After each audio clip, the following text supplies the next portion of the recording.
Hello! Welcome to episode 95 of We Have Issues. I'm Anthony. And I'm Stevie Wildcard. And every week, Stevie Wildcard and I get together and we do our best to... Steven, we make plans and the rain ruins them, Steven! We let our issues make some beautiful plans, and then we just come down like Florida rain and just rain on their parade. Like it's a wedding day. Like it's a free ride, and they're already there. Like it's a goodbye, so you just get... No. Anyway, we destroy our issues. And by turning off the power grid. By turning off the power grid of our issues. And we get something done. Most recently, we've been working on a supernatural action comedy comic called Deathless. And it's going pretty well so far. Steven... I failed! No, I was kidding. Steven, that was a really good impression of me, Steven. I really appreciate it. I feel like... I timed it properly, too. I feel like that's exactly what you would have said it. That pretty much is how it goes. Okay, so every week we talk about kind of how we did, what's going on. Steven, I'm going to give us a big pass this week. We had a memorial to go to. We had a lot going on. It was... You and I, like, we both knew, like, we were like, every week we try to say, like, okay, we're going to do this. We're going to try to do this. We're going to get some pages done. We're going to do our best to be productive and overcome our issues. Sometimes our issues are just going to be there. It's just something that we have to live through, and it's not necessarily something to be dismissed or over, just something we have to wade through and overcome through experience in order to get to a place in which we can facilitate productivity. And I think that's what this was, dude. That was this week. There was no getting through this without doing it. Like like this week I had to make that video, and it was hard, man. So for those of you who don't know, who might not have seen our, recent episodes, we recently lost a really close friend to us. Our friend Mike Curtis recently passed away, and it was rough. Steve and I have been going through it since the loss. It's been a big thing, and we've both been kind of, I don't know, dude. I mean, I know I shouldn't speak for you. I'll say, like, I've been like waiting for this to finally come as if a final goodbye. No, even though I know it's not. I know they're going to be like, it's going to continue to be like an organic situation, which it'll come up, all the time, or just like, sporadically throughout my life forever. But I was looking at this as like a punctuation mark at the very least, like something to be like, oh, like this, it feels like forever. This moment feels like forever, and it's not one that I want to live in, and I need to say goodbye in some way.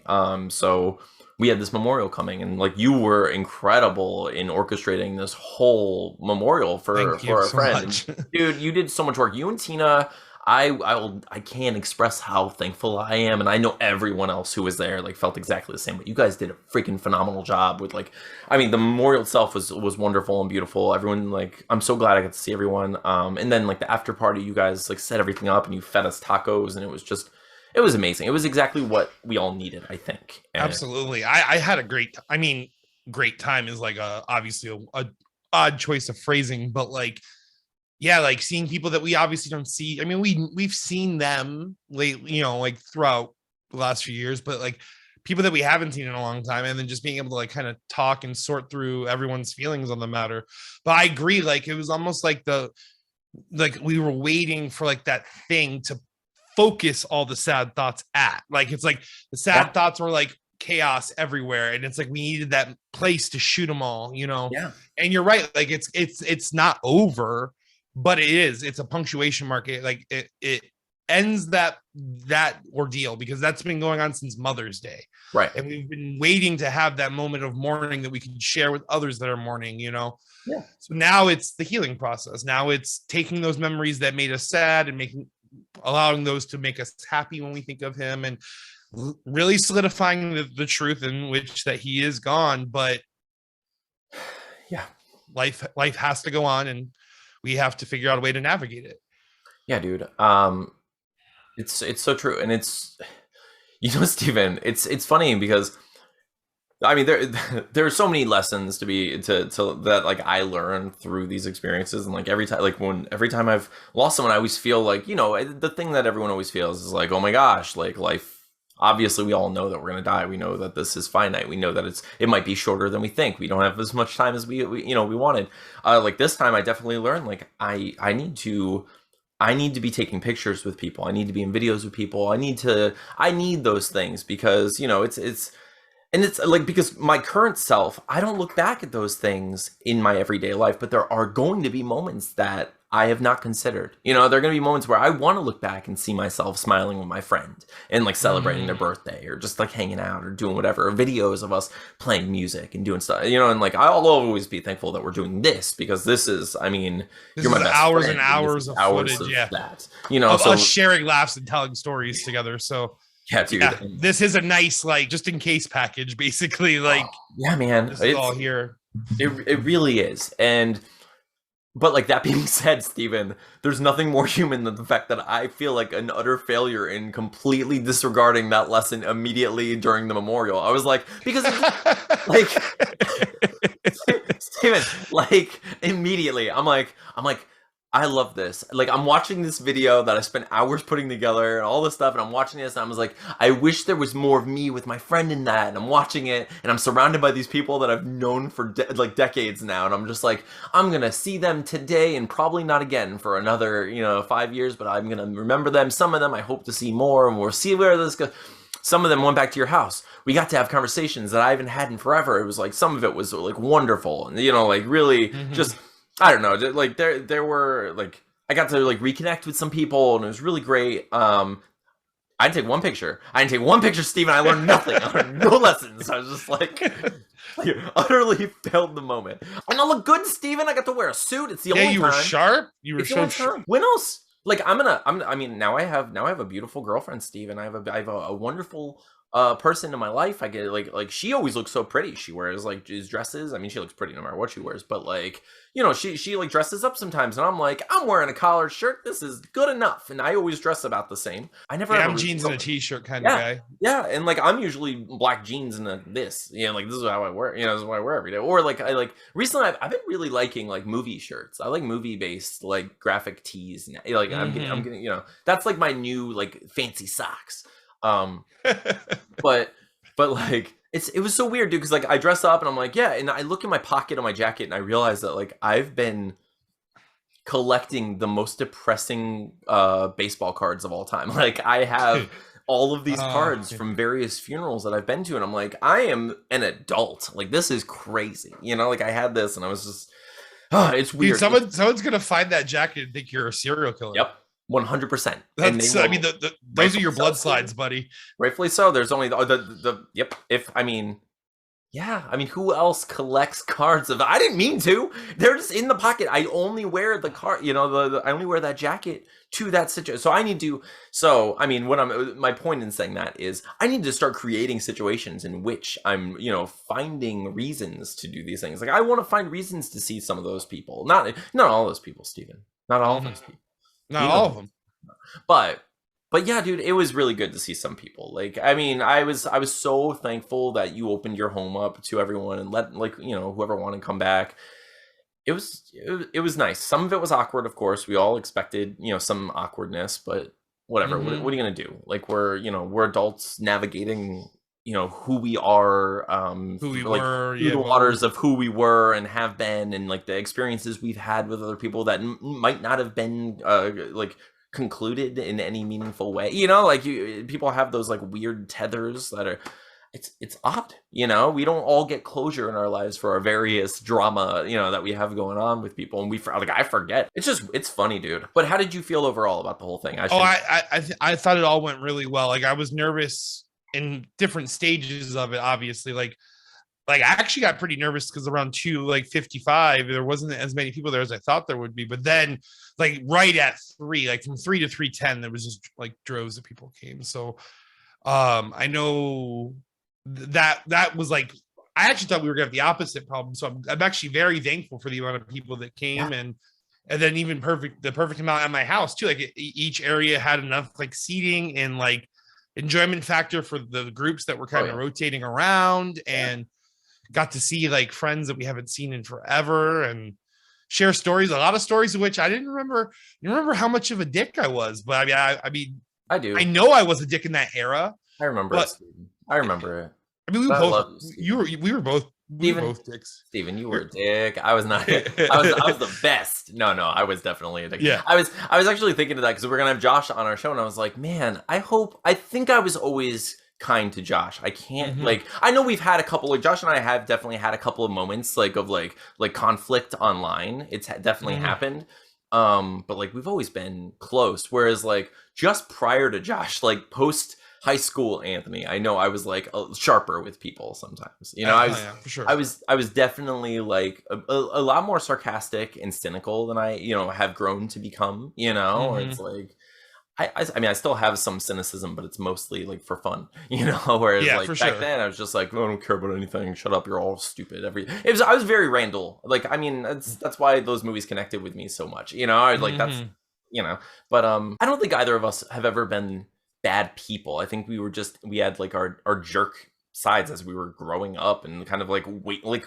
I don't know. We had to wiggle through some weird you know, cocoons that were they're cultivated for Absolutely. us that we also helped to cultivate. I mean, especially a lot of my teenage life was like in groups of guys where they just razzed each other. So Yeah. like a lot of my like I was quick witted and I was a jerk to people, and I basically learned that like this is not nice. You don't want to do that. You don't want to make people feel Yeah. small all the time. Like you have like a moment of clarity, like in your early 20s, like, oh my God, that's like it's not an accomplishment, like being able to razz someone faster than they can razz you is not an accomplishment. So, because like, unlike you, like you have a really good memory. Like when people like tell stories that like what I did, I'm like, wow, that's crazy. I can't believe I did that. Cause like, I don't have a memory of it. Like I really don't. Like it's almost Thanos-ish, like I don't even know who you You are. just snapped all the bad out of you. You're like, no, Yeah. no, no, that never existed. Sorry. Dude, I think it's why I could like rewatch shows like over and over again, because it's like my mind just doesn't, like, I remember things, but it doesn't store it that way. It doesn't like from like You know, things 50 don't get First Dates, stale. 50 First Dates could be a really cool horror movie. Like, It really could. like if she was a terrible person and didn't remember anything. So she's like going through like what if she was a serial killer? Like, you know, like what if she's going out there like she's like I need to get him. I need to get and she ends up it's kind of like Memento. But but like she's like but I mean obviously it's like much faster pace, but like what if she's out like to get someone, gets him and then it's like, "Oh my gosh, I already got him. I didn't know that." And she disposes this and then like we see it as she just continues to do it in faster succession and crazy. Anyway, this isn't a pitches Pretty get bad at pitches get stitches. um 51st hates.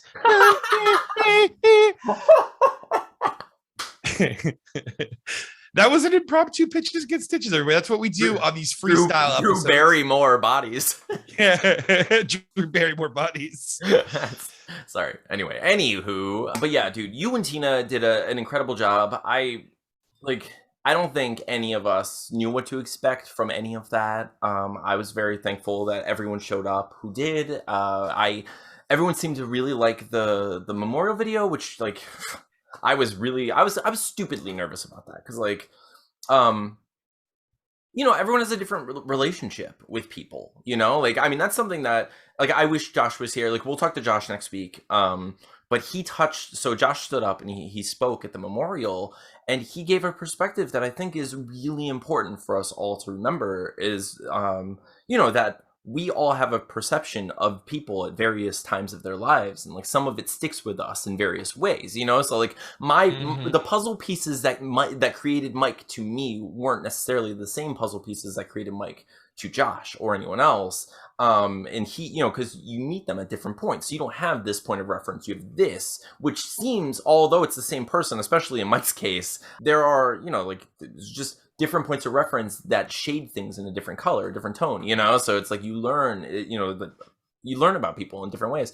So it's just really cool to I want to talk to Josh about that, because like you said, you were saying how like you were a jerk when you were younger, but like most people in your life that you probably know right now that you spend every day with don't know that Steven at all.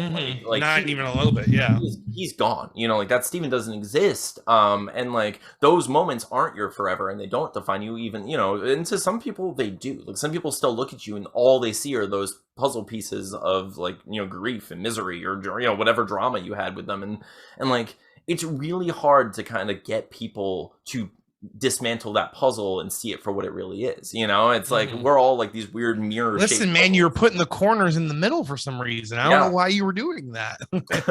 but it's that's it's odd. I'd like to talk to Josh about that, because it was really nice of him to say that. But it was really cool. But what scared me is when I was making the video, I was like, I knew Mike to be like, to have like certain humor, and like I thought certain things would be funny and certain things would be touching and certain things, but just because I was seeing it through that lens, because I knew Mike a certain way, I was worried that maybe I was like, oh, am I overthinking, or like, am I not thinking about this in the right way?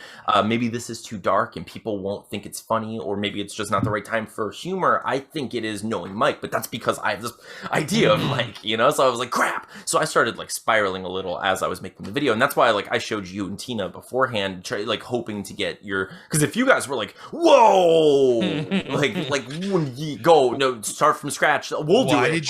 Why did you put those nude pictures in there, though, Anthony? But I don't understand. Single frames of pornography in this memorial video. Mike would have liked it that way. I mean, he's movie Mike after all. It's a Fight Club reference. But yeah, dude. So the I think it went well. People seem to enjoy the memorial video for what it was. But overall, I thought it was. I mean, that was the nicest memorial I've been to, I think, overall. So I think it was, I think it went as well as it possibly could, considering what we had to go through. Yeah, because I mean, like what we were saying the day of, it's like, man, like I know we're grown-ups and we're in our mid-30s now, and we're older people now, and we should know how to do these things, and but like this has always been like, my mom's job, or like yeah. I don't know how to do this. Like I really don't. Like I was like, I just have to I just had to like rationalize, like I had to provide a place for people to go to, because I think certain things like this kind of carry themselves. Like you just need to bring the proper thing. But then I was like thinking, like, oh man, like what if I just mess up big time? And like people are like, can't believe you bunked Mike's memorial. Like, I know. Like I was like, this was, but Steven's it went gonna like get Yelp reviews, just 1 star, terrible memorial, worst one I've been to this week. How many people do you know are dying? Yes. I mean, too many. Yeah, it's been too many but yeah, and like Matt was amazing. My buddy Craig ran the sound, which was awesome, and they all did it for free because they're amazing human beings. And yeah, like, and then the party afterwards, like that went like I need to give so much credit to Tina for that, because Friday she goes in at 3, and she took the kids to daycare at like, she let them stay home for a little bit, but then she took them to daycare around 8:30 because we pay the same whether they go or not. And she went and she like shopped everywhere. Like I ordered those prints and everything, those prints I had. But she picked up the prints, she picked up the ice, she got the alcohol, she got the food, she had ordered the food. Josh picked up the food because Josh is awesome. And Steven put the laundry on. I did. So did. That's amazing. She did amazing, dude. Everything was, I mean, and then like yeah, it was awesome. So yeah, it was a really, I mean, as good of a day as it can be, obviously, but and like we said at the beginning, like now it's time to turn the page and like refocus our efforts completely and like dive back into the life that we knew before the disruption, because we can't let the issues of our life completely pull us down. We can't like, Mike wouldn't want that anyway either. Issues. It's supposed to be a double entendre, Stephen. We need the life issues and the comic book issues. We can't let the life issues dismiss the, negate the comic book issues. We need to focus. I've had so much trouble since this, and I feel like it's excusable to an extent, but I do need to start really taking steps toward focusing and and doing things. I'm thankful this week. I'm going to have a few days to which is awesome, recenter, get myself going, actually like focus on the right projects, and that makes me happy. And like I'm ready. I'm definitely ready. It's still weird, like it's atmospheric. That's the problem. It's not like a very direct emotion that you can attack and combat. Like it's very much just like you don't realize your mood is like where it's at as a whole because of what you're going through, and it makes everything like we were talking about like a couple weeks ago, where it's like your brain like gives you little cookie rewards. Like, no, you don't have to do it right now. Like you have time later. Eat this cookie. Just chill. Just be just relax. Like you'll have time. And then suddenly you get to the last day of your brain pushing you forward, and you're like, brain, we don't have time. You lied. You're like, I lied. On you. Wait, no, you can't be. That can't be true. He takes off the mask. It's just you the whole time. just causing myself a big old problem. But yeah, but I mean, I still did get some stuff done this week. You know, like it wasn't like I wasn't as productive as I wanted to be because I'm on. I have 2 pages left. You know what I'm saying? It's like I just want it to be done. I feel like you're gonna get it done this week. Like I am. Well, I already start. What I did was I was like kind of artist blocking on the next page with the running. Not that it's gonna be a hard page, but like I do want it to be cool.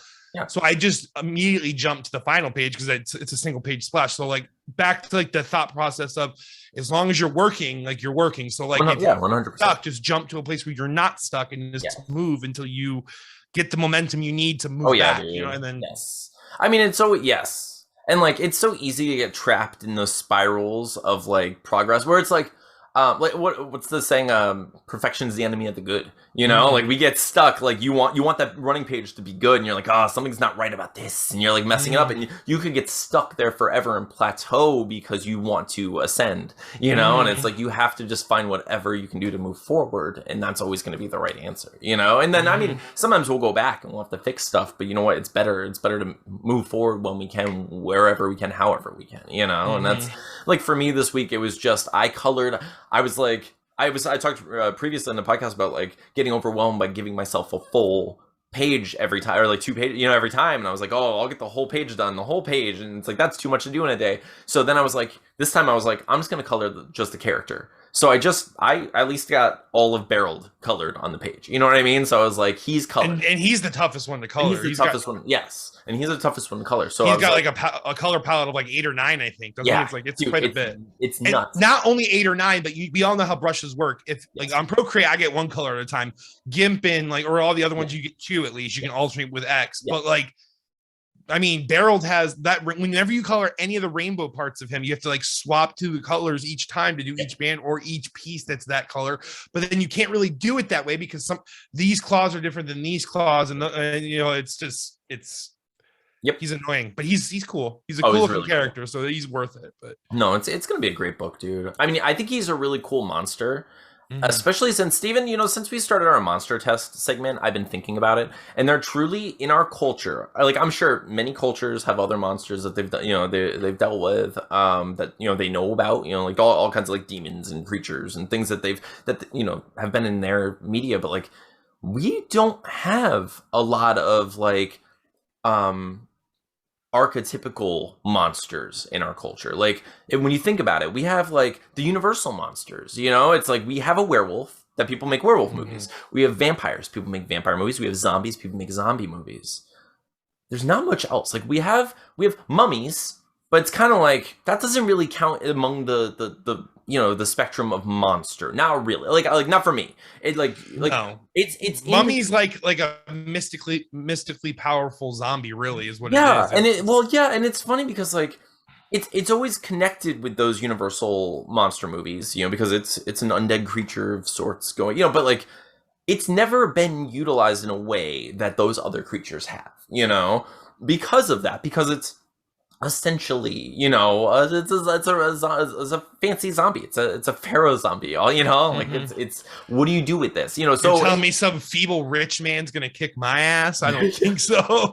I mean, and essentially what they've done sat and ate grapes. Yes, yeah. So I mean, and what they've done with it is the opposite. I mean, it's not the opposite, but it's just very different from monsters. You know, it doesn't feel like a monster that you can that has as wide a scope of possibilities because not everyone was mummified. You know what I mean? Like, it would be weird. It'd be very interesting to be like, oh, this is a mummy, but he shouldn't have been a mummy. He was mummified under these terrifying situations. Like he was mummified alive or something. Yeah, like that's why he came back. Is that, you know, like maybe, but it's rarely the case. It's almost always like this was some sort of pharaoh and there's a curse involved. And but anyway, I'm getting like, so there's like the mummy, there's Frankenstein, but that's like, okay, now we're just talking about general, like a creature that's like a Promethean, you know, like the creation of man, creation of something from, you know, like, so, and like the ego and, you know, like the God complex that we have, like, you know, we can deal with that. And that happens sometimes, still not necessarily usually in this like pantheon of monster, you know, it's like, that's usually a different story. It's weird because like, you know, it's just so different than werewolf, vampire, zombie. You know, like those are creatures that have rules. You know, so I was thinking about it. I was just like, it's so weird. And I wanted to do more monster tests, and I was like, man, I'm coming like. I have a few in the barrel, basically. I'm like, I have a few more that I want to talk about, but I'm like, I'm coming to the end of this, to the ones that like I feel like we can really elaborate on in a fun way. And I want to look. So like, if you have monsters that like are coming to your mind that you're like, oh, this is a creature that like we play with in the world. Like, I don't know anything about skinwalkers, but I always kind of think of that as like a general shapeshifter. Is that, you know, like maybe we can talk about general. It's like a Wendigo, skinwalker, all pretty much like a similar idea. Yeah, so I'm gonna look more into it. There was like a mythos that I randomly came across, I don't know, a couple of years ago that I've shared. I think I might have shared before on Twitter, but I'm sorry. I'm really sorry if I bunked this word because it's a Spanish word, but it's El Silban. He's basically like, when I was like reading about him, he's like the son.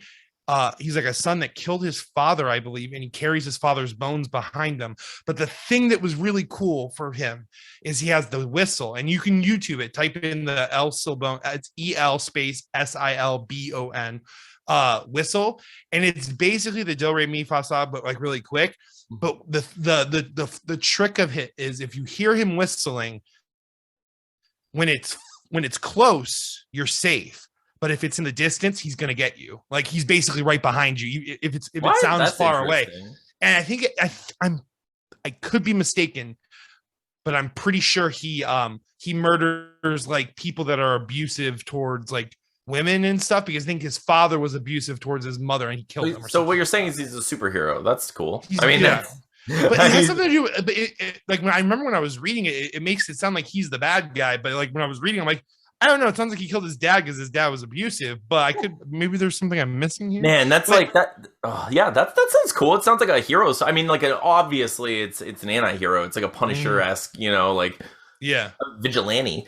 I like it. I like the idea of like a supernatural vigilante. That's pretty, you know, that's cool, especially like that. The whistle's so cool too. Like, yeah, it's such a cool little. But man, that reminds me of Tales from the Hood. Have you ever seen Tales from the Hood? Dude, I have, but haven't. Like, I remember it being on the TV. Tales from the Hood, the first one, so good, like super underrated, like horror movie. I can't believe, like, no one ever talks about it, but like it's one of the better anthology movies, like as far as horror. I mean, there's like, maybe because there's like a lot of like social commentary and stuff in it, but like the freaking shorts are actually so good, like so good, like really memorable and like really cool. But anyway, the reason I'm bringing it up at all is there's one short where David Allen Greer is in it, and he plays like this stepdad who's like abusive. He might be a dad, but I'm pretty sure he's a stepdad. It's usually like the trope that people go with. But like he's a dad that's abusive to his son. His son is an artist, and his son draws a picture of him. He's a monster, and they're kind of playing with this idea that like the stepdad's actually a monster, and like the kid's afraid because he's a monster. Like, not just like he's mean. He's something is like, there's, when you see him, like there's a growl, there's a deepness and like a darkness to him, and it's just like, and it's real. You know, it's like, obviously like they're touching on some things in a very like on the nose way, but the way it's handled is so cool. And then like he draws a picture of him and he crumples it up, and like when he does it, like David Allen Greer's arm like snaps back and like his leg snaps, and he like, oh man, crumbles and falls down the stairs in this ball of nothing. And it's just like the kid wins by being like this artistic person who's expressing himself and like you know, doing what he can against this abusive father who doesn't support him and doesn't want him to do these things. It's just like, oh, it's so good. It's so good. That sounds awesome. David Allen Greer does a pretty good job. Like, dude, yeah, he's great. He's great. I mean, you can just tell he's got the skills. Like, you know, like that man is talented for sure. But like, I always think of him like in the army now. Oh yeah, he's so good at that too. He is. And it's coming on my back. I love him. He's so good.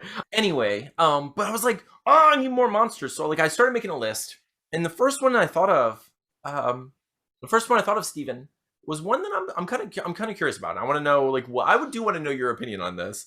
I want to talk just for a second. I want to do a monster test for you, Steven. Ooh. I want to do a monster test about Bigfoot. Bigfoot monster test for Bigfoot. He got the soup, and he kind of smells in some mythoses for some reason. Does he? I guess. Yeah, I mean, he would. He's the outside. Florida version does, the swamp ape. The swamp ape. You smell, yeah. If you smell sulfurous eggs, like that means that the swamp ape is near. Or just you're in Florida and there's a dump. Like, come on, Yeah, Florida. yeah. Let's get There's into the sulfur. Yeah, cryptid there's field. Like, swamps here. There's sulfur. Just, I mean, in Cape Coral alone, only half the city's on city water. The other half uses a well, and it smells like sulfur. I mean, 100%. Or maybe the skunk ape just works for the city. He's everywhere. He's all of the. But okay, Steven, what is Bigfoot? What do you know about Bigfoot? What are the Bigfoot rules? ooh. So I have a couple. My personal belief is that he is like what most people probably think or believe.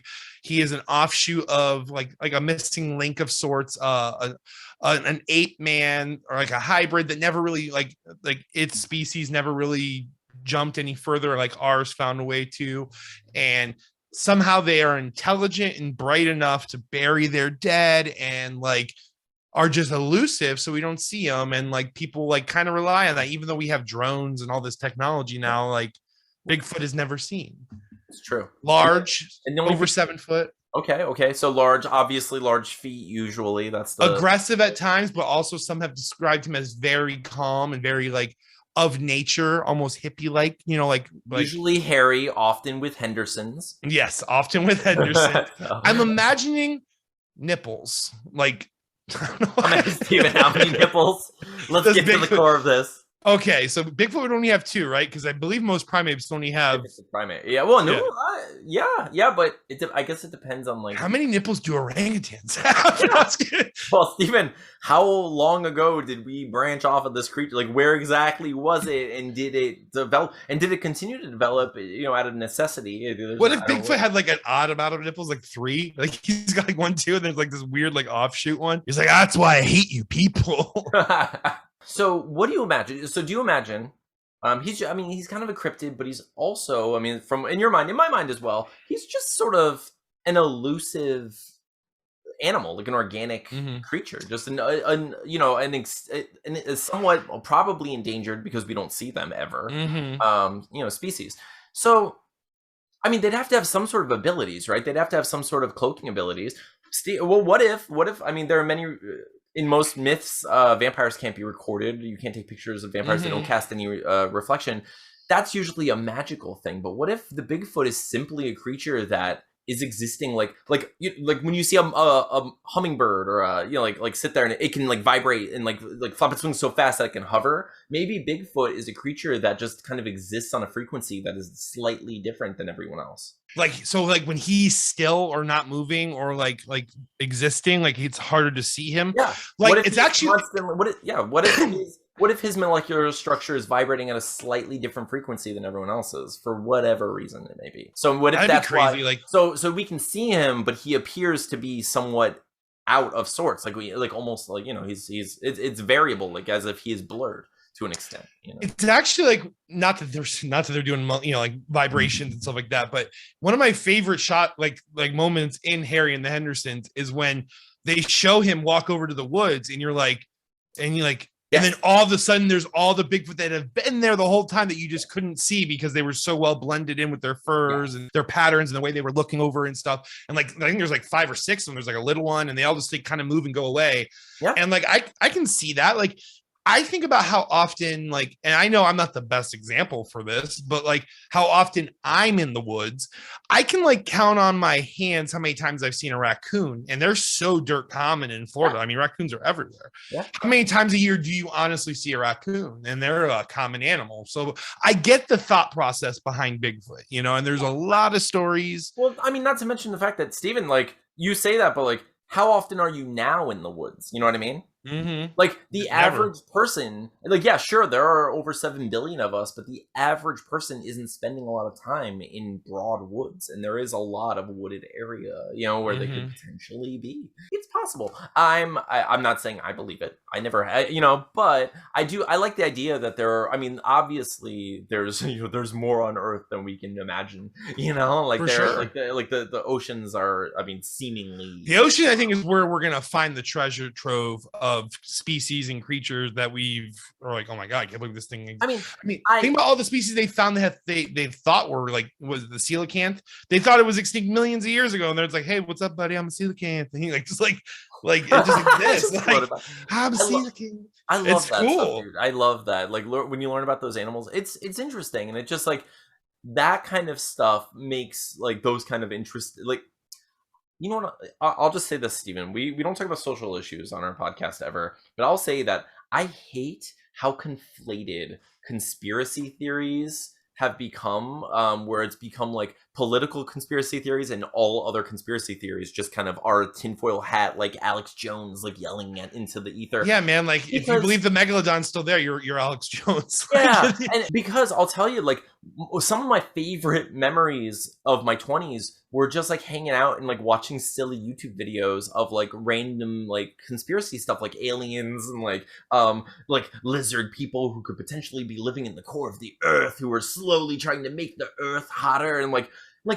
the problem always, I mean, like one of the main problems is there are people who are accepting 100% wholesale that all of it is factual, and then they're living their lives accordingly.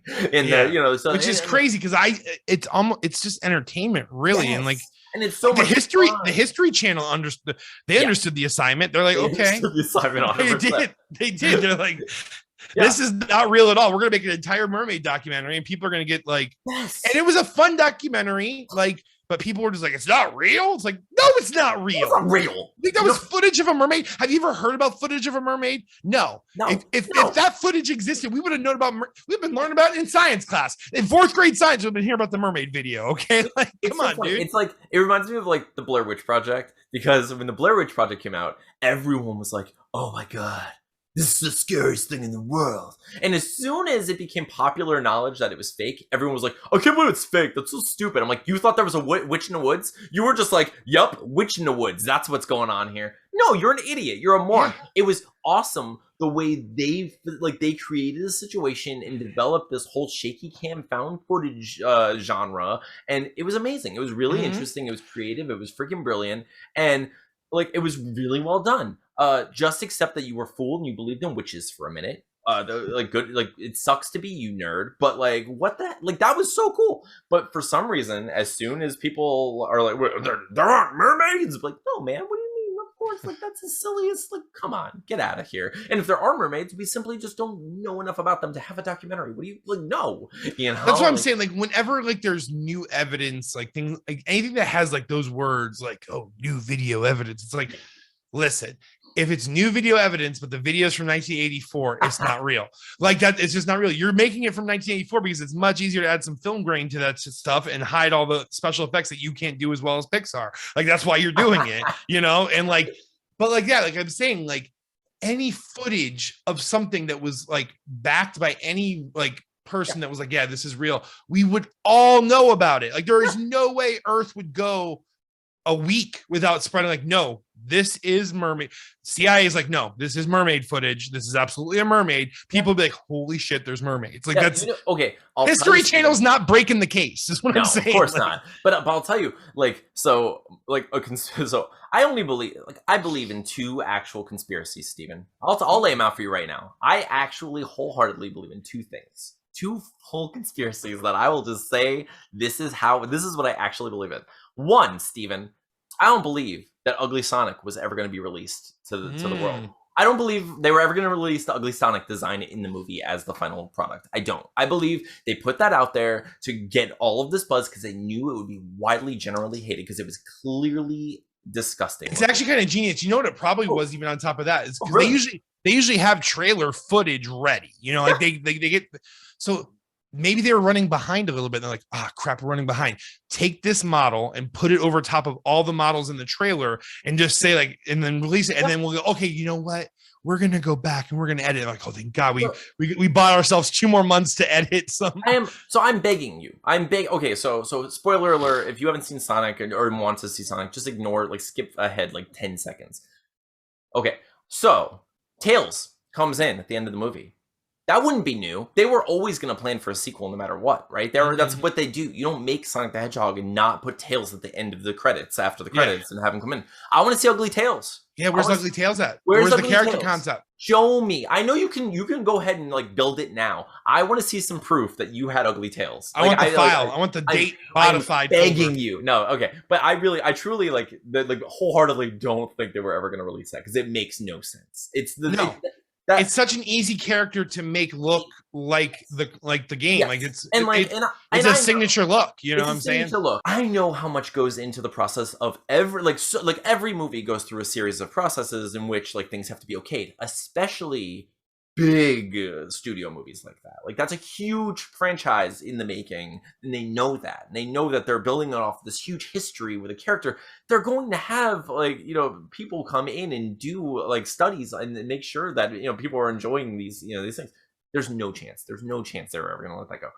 Thing number 2, Steven, and I know like some people will get mad at me for this probably. I don't think they were ever going to bring Futurama back without John DiMaggio. Like, oh, really? I think they were like, oh, they're gonna recast Bender, and then everyone's like, oh my gosh, what Futurama? I won't watch it without Bender. But no one knew it was coming back anyway until they said that, and then suddenly, oh wait, Futurama's coming back. Oh wait, John DiMaggio. Oh my gosh, what's going on? And then a couple months later, once everyone has, oh, Futurama's coming back in their brain, John DiMaggio's like, I'm back, baby. Like, Bender's back. Like, they weren't going to do that without Bender. They weren't. No. The same way they're not going to recast all of the Simpsons. They're going to just end the show eventually. That's what's going to happen because they know what'll happen. The only thing keeping those both two shows alive is the nostalgia and the people who are going to come back because they previously enjoyed what it was. It's not, they're not looking, I mean, they want to get new audiences, of course, everyone does, but they know that their core audience is going to be the fans that have already been established, and the fans who have been established aren't going to accept a new Homer or a new Bender. That's not going to happen. And it's just not worth it. It's not worth the backlash and the constant perpetual hate and the burnout comments that you're going to receive for the rest of history. Anyway, those are my 2 that I just, that's what I believe in, Steve. Do I have any? I like the little conspiracy theory that maybe Courtney Love had something to do with Kurt Cobain's death. Okay, that's fair enough. It's not that crazy of a stance, but I know some people, like, she kind of got bullied a lot in the 90s and being like, was hated because she was Kurt Cobain's girlfriend. I mean, she also did some stuff too, but that whole thing, like, I do the shotgun, wouldn't work, blah blah blah blah, this and that, and I've always thought that theory is kind of, there's no substance, but there's maybe enough substance for there to be something there, right? And then what's another? I'm just trying to think of another one so I can go 2 for 2 with you. Conspiracy theory that Chupacabra is it's very similar to Bigfoot, but there was a point in time where like I was seeing some of those videos of remember when the head was on the fence, the head of the Chupacabra. Like I was like, man, some of these photos are pretty. I don't know, man. Is Chupacabra real? Like. I remember for a brief moment. I mean, now I've pretty much just accepted it's probably just coyotes with mange or something. That's what like I was gonna say. Well, I mean, it's probably very explainable, But I mean, that's still Chupacabra. Like, if there are still wild creatures out there doing things specifically in that region, it's sucking goat blood or whatever. Like that's still Chupacabra. Like it's. What's cool to me too is like. Because we live in Florida, so we meet people from Jersey, New York all the time. Like, especially like our coast for some reason. Like, they used to all go East Coast Florida, but now they're all coming West Coast Florida. And they all like, anytime I've met someone, I'm like, I've asked about the Jersey Devil. Like, oh, is that real? And they're like, some are like, I don't know, because they like live more in the cities. But like, dude, there are some people that look at me like white as a ghost, and like, no, like there is something that goes on out in those woods. Like, we don't know for sure what it is. Like they are like. Full-hearted belief like that there is something out there is some sort of cryptid, like there is some monster out there that is it's weird out there. There's staircases to nowhere and like blah, blah, I love blah, that blah. stuff. I would love to get someone on the show who has experience with that stuff. My fear, I would love that. I will interview people, like I would love to have people on so you and I can talk to them if they have like experiences with any sort of cryptid, ghost, or like supernatural entity, whatever it is. I'd love to interview them. My fear is that we'll get stuck in a situation in which I can tell that someone's lying, or that it feels that someone's being like completely disingenuous, or like they're just bonkers. Like there are a lot of people who are just unhinged out there who are willing to say things, or like honestly, Steven, like I have met people in like, I'm not a professional of anything. Like, I'm not qualified to say the thing I'm about to say, but I'm going to tell you right now, I'll still say it.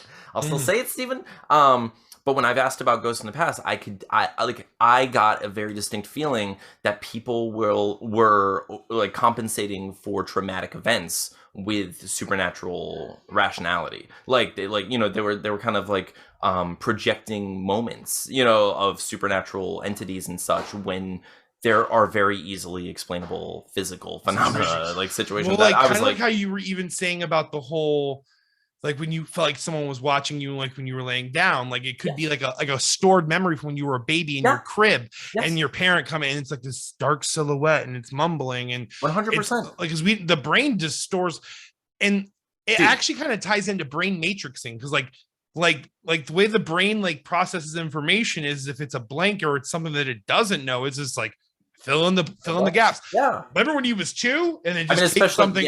You know what I'm saying? Like, I mean, yeah, I get that.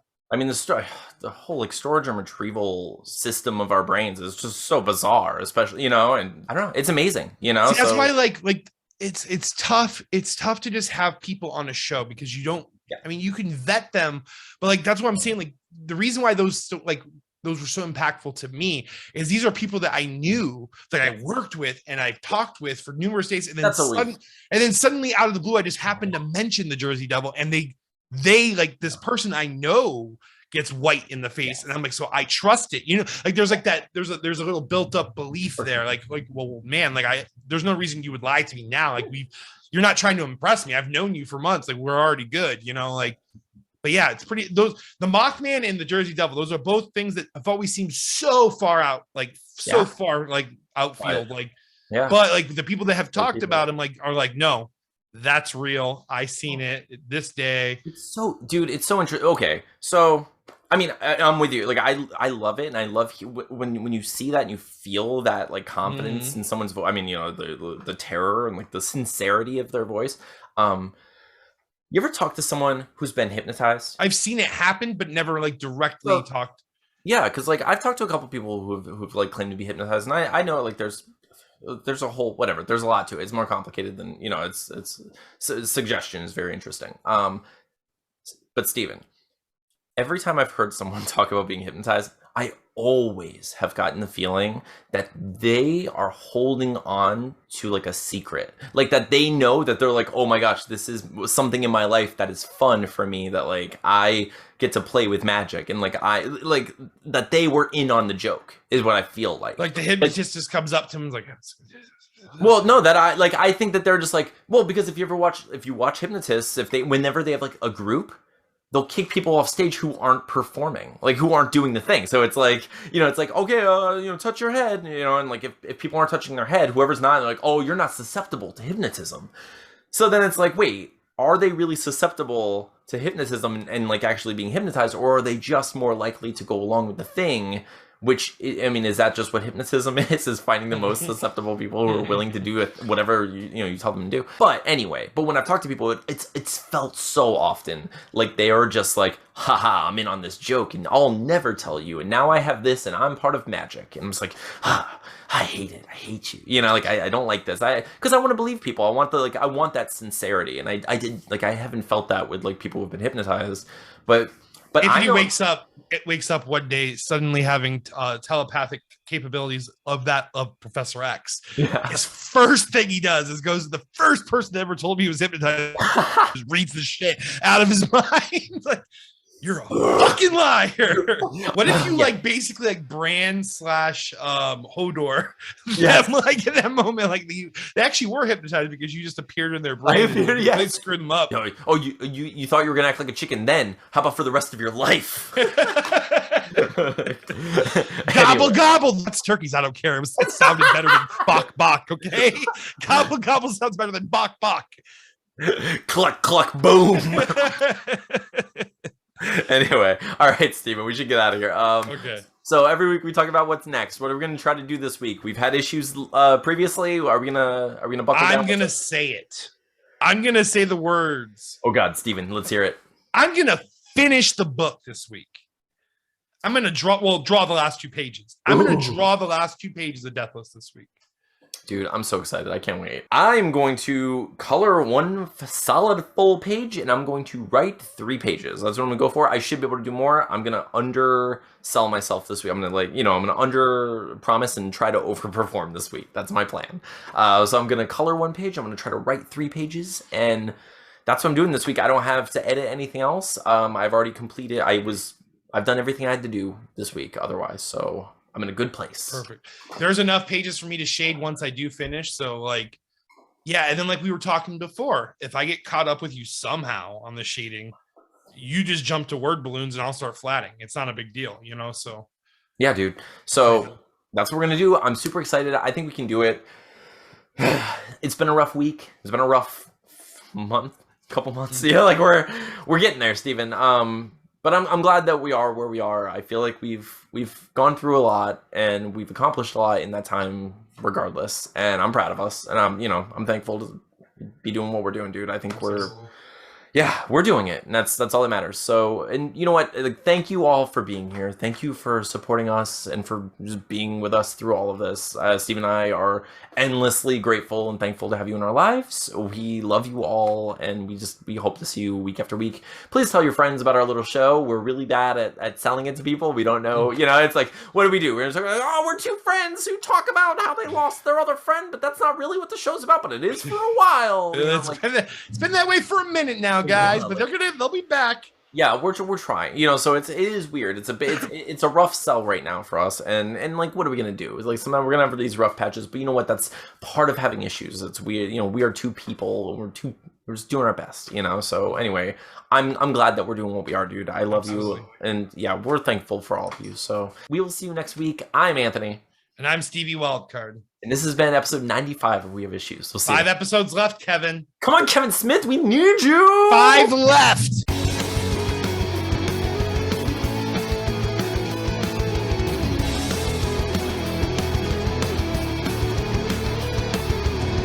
All right, dude. Oh, Josh is actually watching New Girl on his phone because he doesn't have any power.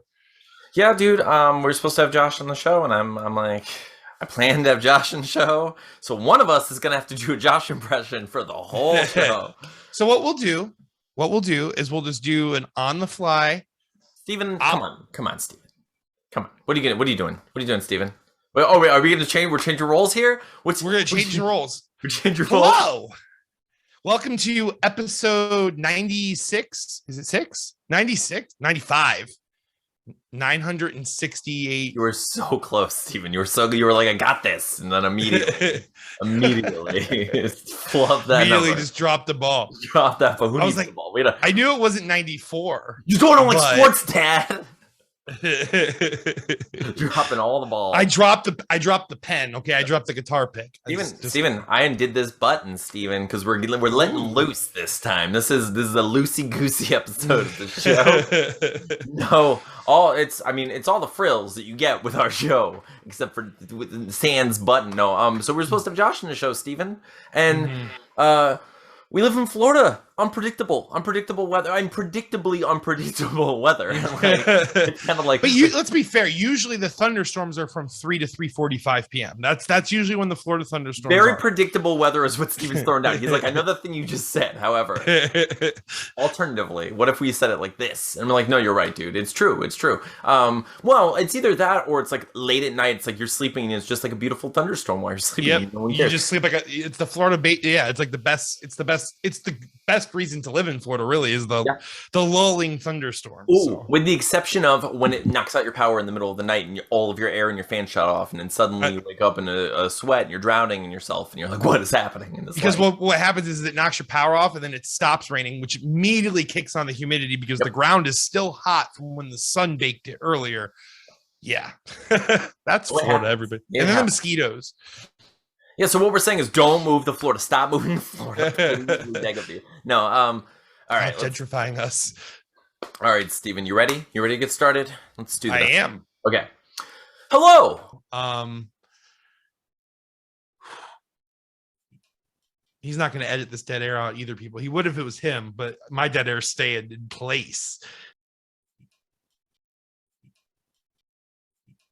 I'm imagining nipples.